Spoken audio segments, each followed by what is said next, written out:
Aksi unjuk rasa menolak hasil perhitungan suara pemilu 2024 di kantor Komisi Pemilihan Umum Kabupaten Sinjai, Sulawesi Selatan ricuh. Sejumlah pengunjuk rasa ditangkap serta polisi menyita bom molotov dan juga senjata tajam. Kericuhan terjadi saat massa memaksa masuk ke dalam gedung kantor KPU Sinjai yang dikawal ketat polisi. Saling dorong pun tak terhindarkan antara pengunjuk rasa dengan petugas.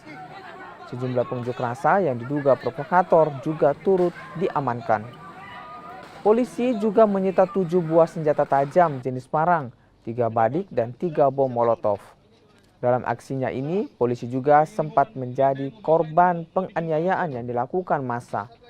Polisi bilang massa mencoba masuk ke dalam kantor KPUD Sinjai untuk menghentikan penghitungan rekapitulasi suara pemilu di Kecamatan Sinjai Borong. Dengan komisioner KPUD, mereka sudah terprovokasi untuk melakukan anarkis. Dan tadi ada yang memprovokasi untuk kemudian mengambil barang dan mengajak untuk melakukan kekerasan kepada anggota. Ya.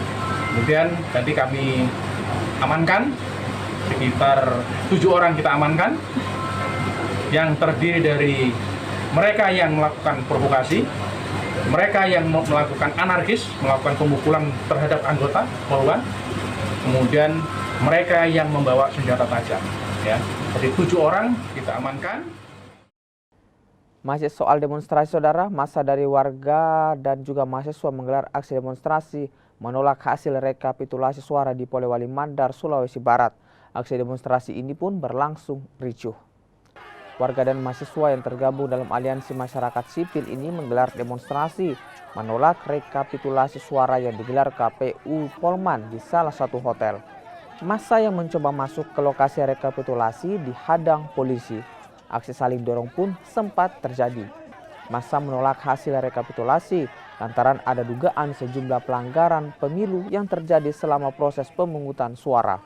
Kericuhan baru bisa dihentikan saat sejumlah perwakilan demonstran diterima untuk berdialog dengan KPU dan juga Bawaslu setempat.